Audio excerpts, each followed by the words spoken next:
Jangan lupa subscribe, like, share, dan komen channel Abah Yu Channel Ya. buat sobat semuanya. Terima kasih.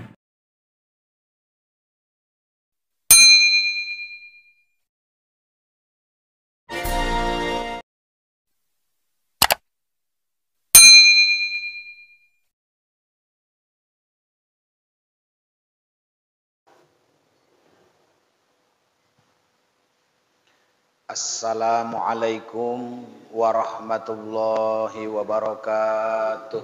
Waalaikumsalam warahmatullahi wabarakatuh.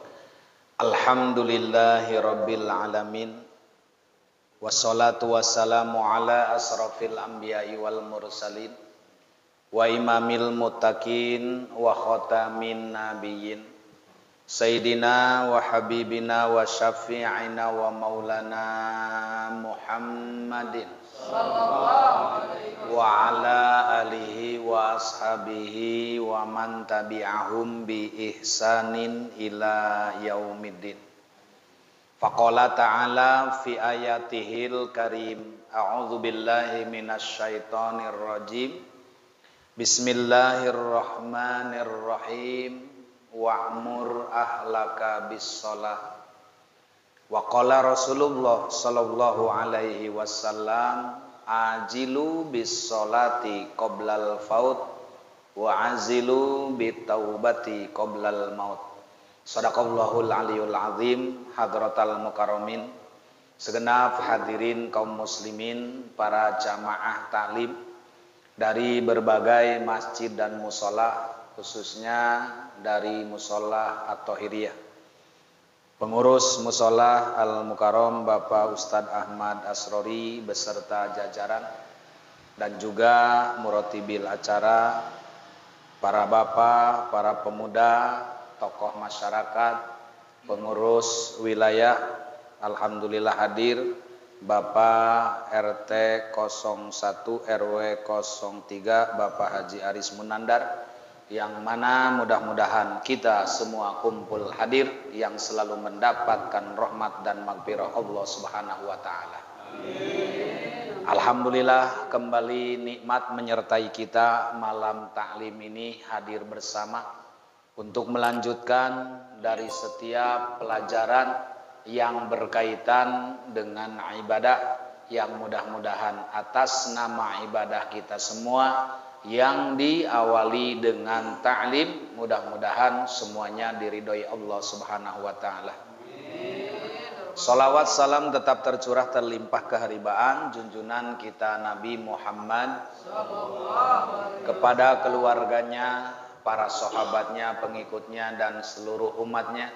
Amat sangat kita mengharapkan, menantikan syafaat di yaumal jaza. Amin ya Allah ya Rabbal alamin. Malam ini materinya bergeser kepada fikih Fathul Qorib, ya, yaitu di halaman 111. Bismillahirrahmanirrahim. Allahumma aftah alaina bihikmatika wangsur alaina rahmataka ya dzal zalali wal ikram. Allahumma aftah lana biputuhil arifin. Kita mengawali kajian ini dari pasal menjelaskan tentang sholat jamaah. Bagaimana hukum sholat berjamaah menurut madhab kita, yaitu Imam Syafi'i radhiyallahu anhu. Bagi kaum laki-laki, sholat jamaah dalam sholat fardu selain sholat Jumat hukumnya sunnah muakkad. Jadi menurut Musonib dan Imam Rafi'i. Tapi nanti kita akan tahu pendapat-pendapat imam yang lain. Salah satunya Imam Malik. Imam Malik sholat berjamaahnya saja fardu ain. apalagi sholatnya. Berjamaahnya saja fardu ain. Sementara Imam Hanafi berjamaahnya fardu kifayah, ya. Nah, maka fardu kifayah ini akan dijelaskan oleh Imam Nawawi. Bagaimana di sini dijelaskan wal as-sahu indan Nawawi annaha fardu kifayatin. Menurut Imam Nawawi, pendapat yang kuat adalah sholat berjamaah itu hukumnya fardu kifayah. Jadi fardu kifayah kedudukannya di bawah fardu ain.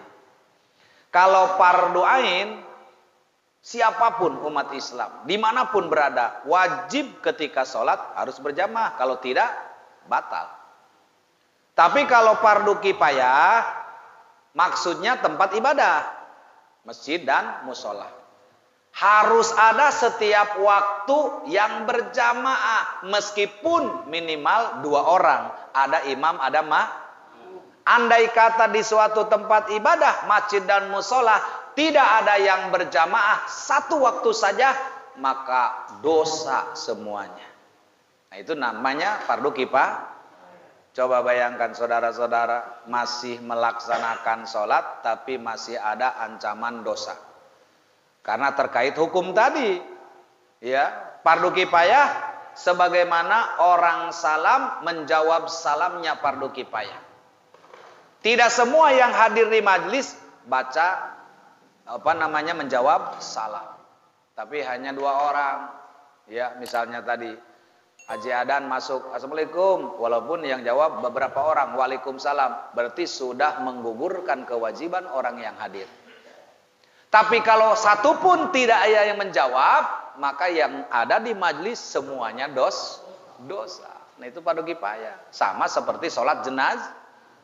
Ada warga masyarakat 200, tapi yang nyolatin cuma 20 orang.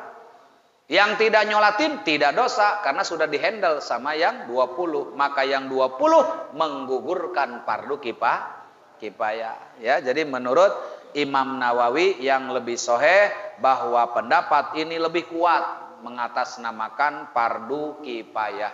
Tapi kebanyakan orang tidak bisa melaksanakan berjamaah karena sehubungan dengan pekerjaan, sehubungan dengan tempat. Ya, kalau orang misalnya adanya di hutan atau dia di sawah, jauh ke masjid, jauh ke musola, atau dia di gunung, jauh dari masyarakat, atau dia di tengah-tengah pemukiman, tapi non muslim semua, sehingga nggak ada musola ataupun masjid. Nah, bagaimana? Nah, itulah maka kebanyakan mayoritas madhab Imam Syafi'i yang menjelaskan tentang sholat berjamaah adalah sunnah mu'akkad. Berarti tidak ada konsekuensi. Mau sendiri sah, mau berdua sah, mau berjamaah tetap sah, mau munfarid juga tetap sah. Itu namanya sunnah mu'akkad. Wa yudrikul ma'mumul jama'ata ma'al imami fi ghairil jum'ati malam yusallimi taslimatal ula wa in lam yaqud ma'ahu. Makmum dianggap berjamaah dengan imam selain sholat, ya, sholat Jum'ah. Jika sudah menggabungkan diri selama imam belum salam pertama, meskipun belum sempat duduk bersama imam. Nah, ini harus dipraktekin. Kantus datang.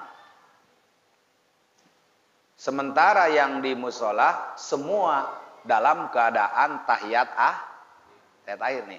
Saya mau membahas ini nih, wa yudrikul makmum ma'al jamaah. Ustaz Aas jadi imam, semua makmum duduk tahiyat akhir. Tiba-tiba kantus datang. Allahu Akbar. Ustaz Aas, assalamualaikum warahmatullahi. Ini termasuk berjamaah wa in lam yaqud ma'ahu, meskipun kantus belum sempat duduk dengan atau nekumaha yang kaburu duduk kakarak takbiratul ihram, imamnya keburu kalau kantus ada ilmunya lanjut Allahu akbar kabira walhamdulillahi katsira. Tapi kalau kantus enggak ada ilmunya, katinggalan. Eureunana. Jadi bari ngaliek teh ka ditu, aing karak takbir doang cenah eureun, padahal geus meunang takbir. Tapi kalau kita ada ilmunya, lanjut karena sudah mendapatkan nilai walaupun dia belum sempat duduk tahiyat Jadi patokan berjamaah itu menemukan imam adalah di takbiratul ihram. Selama kita udah takbiratul ihram, berarti udah masuk sholat. Sementara imamnya belum salam, kita masih bisa ngebonceng kepada imam. Kecuali berbarengan. Kakak Allah doang. Allah, assalamualaikum warahmatullah. Itu pun terusin aja. Walaupun tidak ikut kategori Nah, jadi seperti itu tuh. Ya. Jadi kalau kita menemukan imam dan jamaah sedang duduk tahiyat akhir, tapi kita masih sempat takbiratul ihram, maka berarti sudah mendapatkan nilai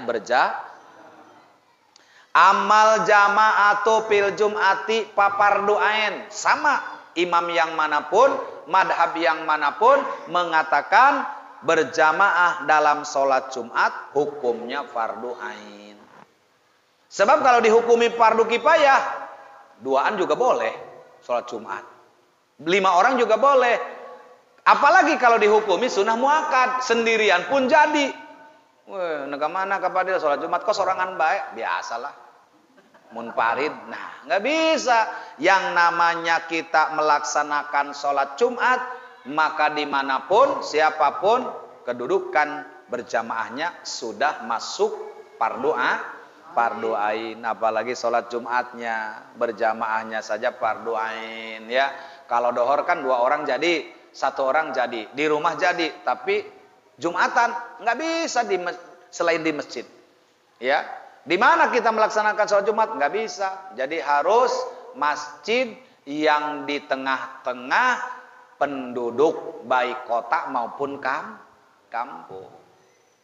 Sebab yang namanya masjid dikelilingi oleh penduduk yang setiap hari dia ada, tidak kemana-mana alias tidak jadi musafir. Ya, maka orang melaksanakan sholat Jumat meskipun orang tersebut dimanapun kota kampung, tetap ingat, berarti imam dan makmum saat niatnya masing-masing wajib jadi imam, wajib jadi makmum.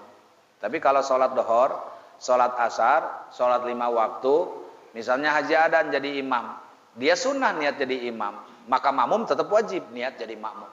Kok kenapa bisa begitu? Karena orang yang sedang sholat sunnah pun bisa dibonceng berjamaah kalau dianggap sedang sholat kan banyak di masjid main toel baepan. Pertanyaan kita, apa maksudnya noel? Jauh maksud. Kadang-kadang yang di toel bingung harus bagaimana mensikapinya. Waduh, bingung Pak.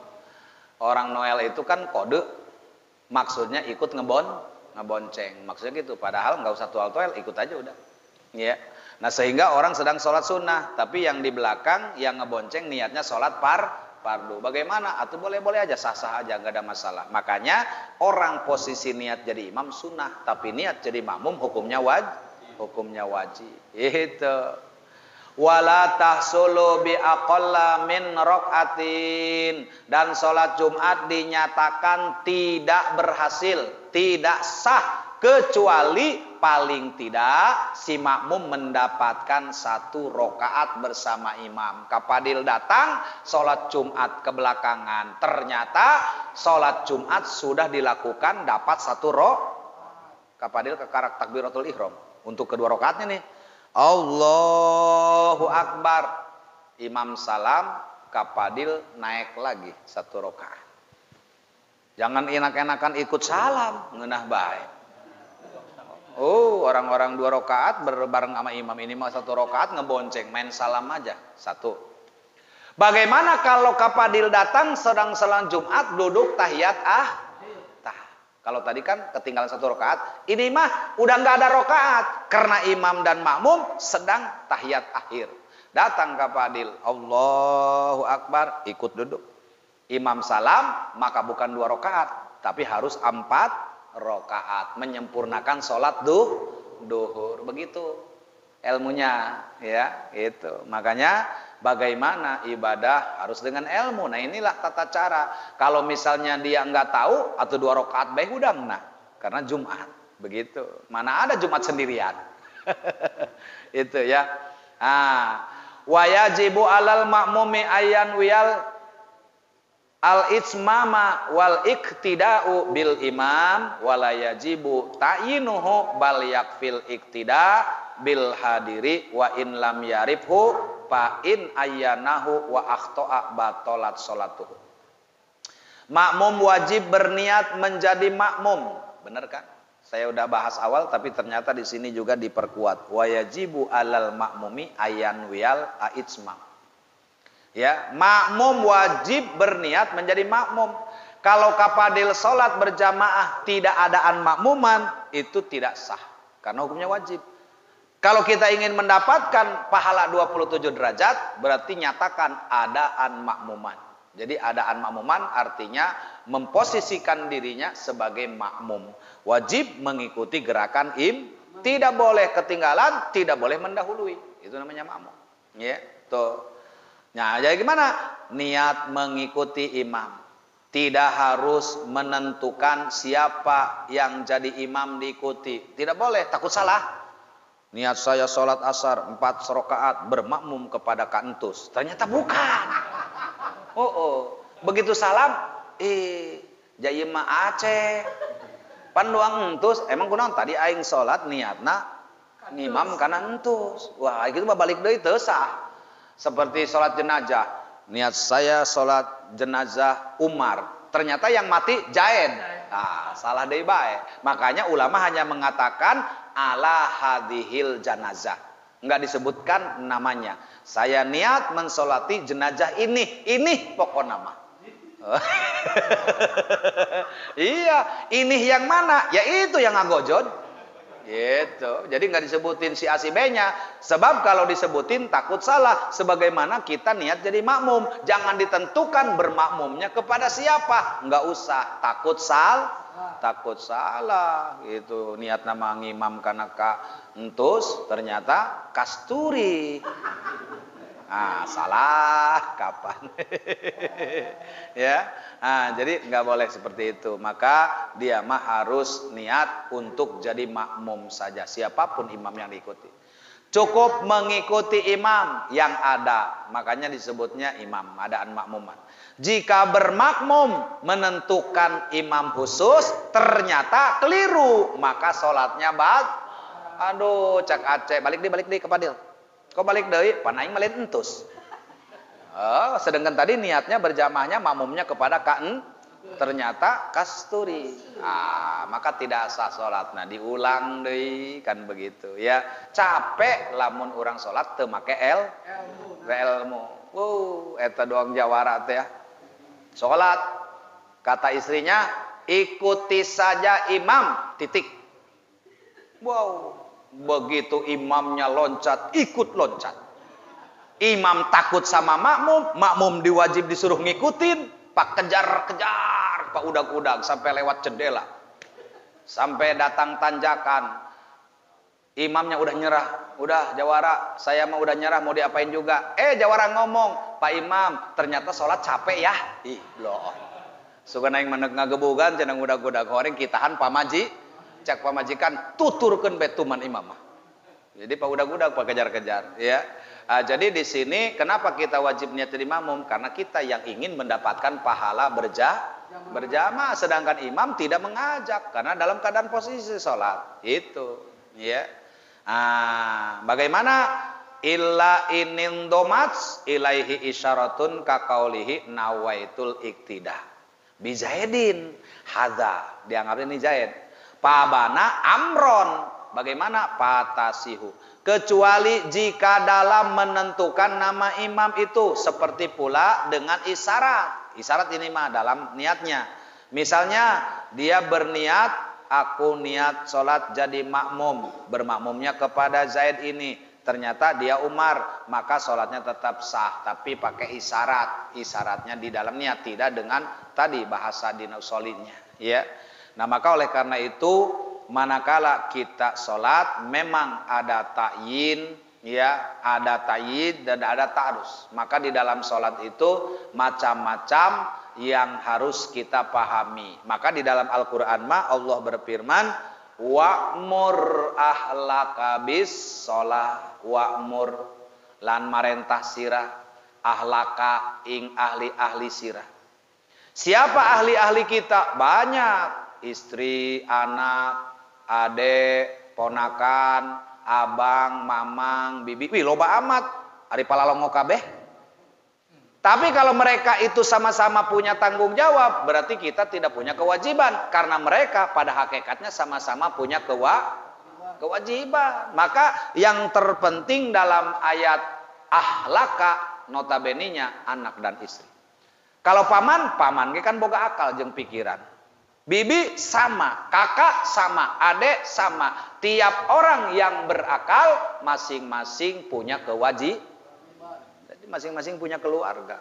Ya, wa'mur ahlaka bis shalah lan marentah sira kalawan ahli-ahli sira bis shalah kalawan migawe salat. Artinya jangan kita diam terhadap keluarga yang tidak salat. Bila perlu kapadil dibedil betrik salat mah.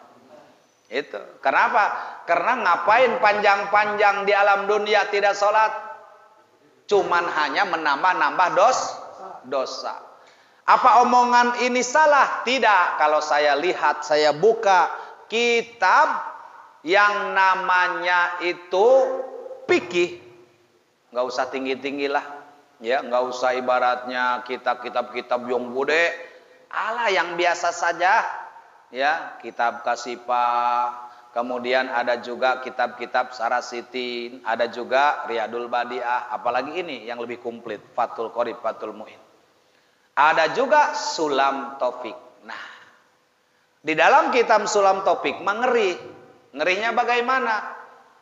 Kalau orang Islam tidak sholat 2 waktu berturut-turut muta'amidan disengaja, maka pemerintah di wilayah siapa? RT ya. Nah, maka RT wajib menyuruh tobat kepada masyarakat yang tidak sholat. Dipanggil sama RT. Pak, sini. Saya dapat informasi laporan bahwa Bapak tidak sholat. Luar biasa, enggak sholat aja nyampe ke RT. Tuh.